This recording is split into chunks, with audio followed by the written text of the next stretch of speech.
महाराष्ट्र हे भारतातील ज्वारी उत्पादनाचं एक प्रमुख राज्य आहे। जवळपास भारताच्या 40% ज्वारी ही महाराष्ट्रामध्ये पिकते।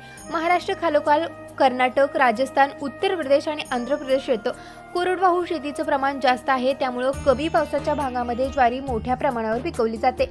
महाराष्ट्र राज्यात ज्वारी हे एक महत्त्वाचं धान्य आहे, ज्याची लागवड प्रामुख्याने कोरडवाहू भागात केली जाते। सोलापूर हे ज्वारीचं कोठार म्हणून प्रसिद्ध आहे। सोलापूर राज्यातील सर्वाधिक ज्वारी उत्पादन करणारा जिल्हा म्हणून ओळखला जातो। खरीप ज्वारी ही पावसाळ्यात म्हणजे जून-जुलैमध्ये पेरली जाते आणि ऑक्टोबर-नोव्हेंबरमध्ये कापणी होते। रब्बी ज्वारी ही ऑक्टोबर-नोव्हेंबरमध्ये पेरली जाते आणि जानेवारी-फेब्रुवारीमध्ये कापणी होते। रब्बी ज्वारीची चव आणि पोषण मूल्य जास्त असल्यामुळे बाजारात जास्त मागणी असते। महाराष्ट्रातील ज्वारी प्रामुख्याने अन्नधान्य, पशुखाद्य आणि काही प्रमाणात औद्योगिक वापरासाठी घेतली जाते।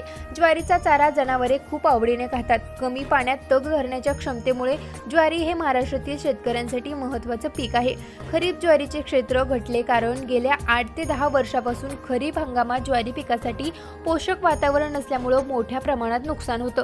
तसेच ज्वारीची कणसं परिपक्व होण्याच्या अवस्थेत असताना पाऊस पडत असल्याने ज्वारी काळी पडून उत्पादनावरही त्याचा परिणाम होतो आणि हवा तसा भाव मिळत नसल्याने तसेच दुसऱ्या पिकाचे ऑप्शन असल्यामुळे शेतकऱ्यांनी पावसाळी खरीप ज्वारीकडे पाठ फिरवली आहे। ही माहिती तुम्हाला कशी वाटली कमेंट करून नक्की सांगा आणि कृषी मंत्रालयाला फॉलो करायला विसरू नका।